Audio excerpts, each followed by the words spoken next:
अध्यक्ष जी, अध्यक्ष जी, प्लीज। आपने इस महत्वपूर्ण विषय पहलगाम हमला और ऑपरेशन सिंदूर पर मुझे बोलने का मौका दिया। मैं आपका धन्यवाद देना चाहती हूँ। सबसे पहली बात जो मैं कहना चाहूँगी वो यह है कि हमें अपनी देश की सेना पर गर्व है। उनके शौर्य, सामर्थ्य, पुरुषार्थ, साहस, पराक्रम, वीरता और बलिदान को मेरा शत शत नमन। हमारी सेना ने हमेशा मातृभूमि की रक्षा करी है और पूरी तरह समर्पित होकर करी है, और इस समर्पण के भाव को हम सदैव और इस समर्पण के भाव के लिए हम सदैव अपनी सेना के कृतज्ञ हैं और रहेंगे। सेना हमारा अभिमान भी है और सेना हमारा सम्मान भी है।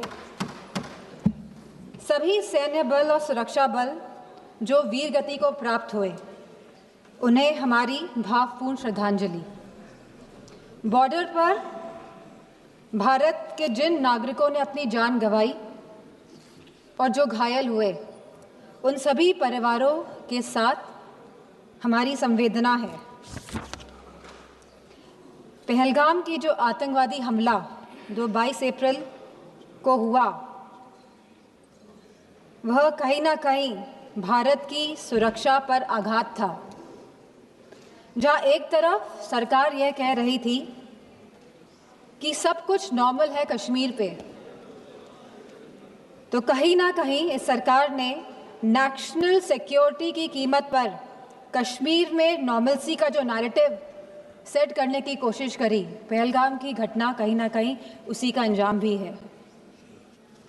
हमारा सवाल सीधे सरकार से यह है कि आखिरकार यह घटना क्यों घटी।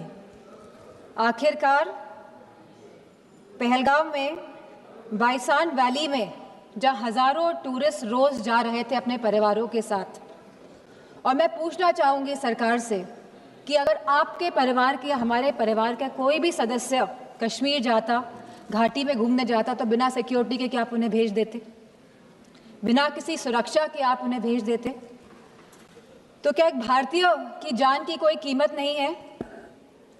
कहीं ना कहीं जो यह घटना घटी है, इसके लिए पूरी तरह से यह सरकार जिम्मेदार है और इसको रिस्पॉन्सिबिलिटी भी लेनी पड़ेगी और अकाउंटेबिलिटी भी सेट करनी पड़ेगी।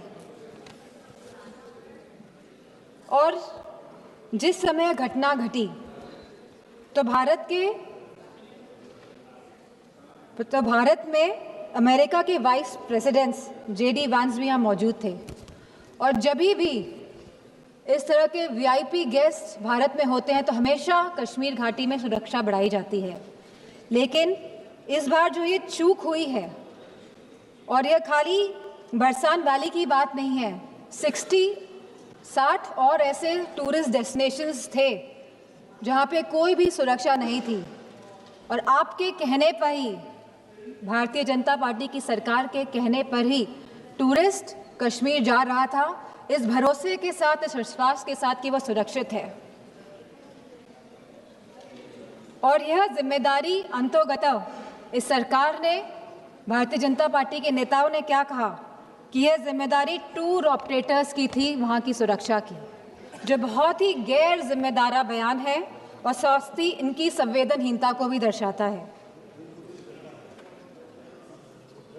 ऑपरेशन सिंदूर में जहां भारतीय सेना ने सटीकता से पाकिस्तान और POK के अंदर 9 टेररिस्ट कैंप्स या आतंकी ढांचों को तबाह किया, को निशाना बनाया, और जब हमारा पल्ला भारी दिख रहा था तो ये सीज फायर का जो अनाउंसमेंट हुआ, बात ये नहीं है कि सीज फायर का अनाउंसमेंट हुआ, बात यह है कि सीज फायर का अनाउंसमेंट किसने किया। किसी भी भारत के मंत्री ने या कोई भी भारत के ऑफिशियल हैंडल से यह अनाउंसमेंट क्यों नहीं किया गया? भारत के देशवासियों को क्यों यह सूचना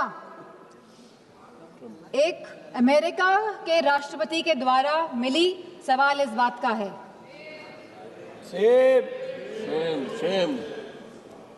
कहीं ना कहीं भारत की फॉरेन पॉलिसी पूरी तरह से फेल है और जो ये विश्व गुरु का जो माहौल बनाया जा रहा है देश में और पूरे संसार, पूरे विदेशों में, कहीं ना कहीं ये भी पूरी तरह फेल है। क्योंकि ऑपरेशन सिंदूर के तुरंत बाद और सीज़फायर के तुरंत बाद IMF ने $1 बिलियन पाकिस्तान को देने का काम किया है। वहीं वर्ल्ड बैंक ने $108 मिलियन पाकिस्तान को देने का काम किया है। एशियन डेवलपमेंट बैंक्स ने $800 मिलियन देने का काम किया है। I will finish in 2 minutes.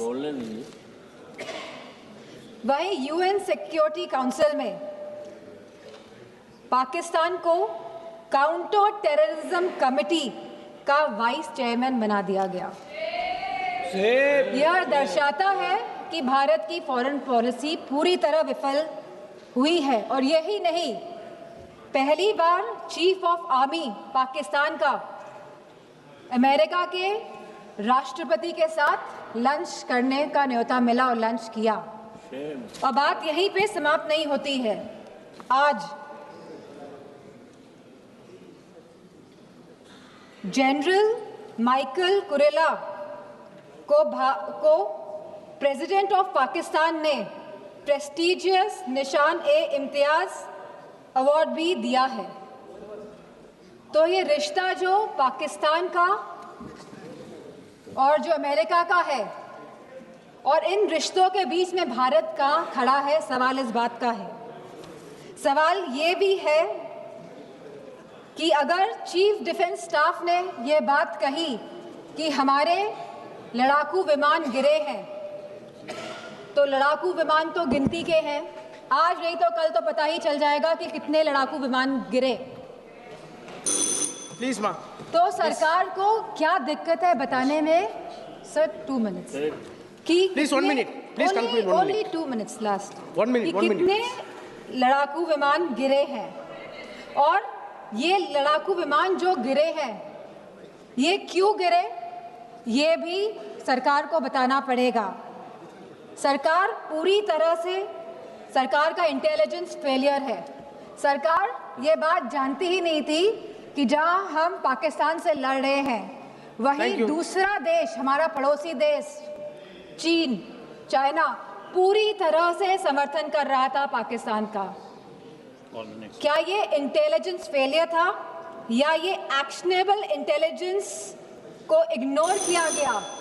Please please please. तो मैं अपनी बात यहीं पे समाप्त करते हुए कहना चाहूंगी कि जो भारत का जो डिफेंस का बजट है, जो 1.9% ऑफ द GDP है, इसको बढ़ाया जाए, इसको 3% किया जाए और वहीं अग्निवीर जैसी योजना को समाप्त किया जाए। और जो लेटेस्ट टेक्नोलॉजी से जो आज लड़ाई हो रही है, जो वॉरफेयर चल रहा है, तो भारतीय जनता पार्टी की सरकार है तो वो जागरूक बने इसके प्रति। Thank you. धन्यवाद। Thank you. श्रीमती अनुप्रिया पटेल।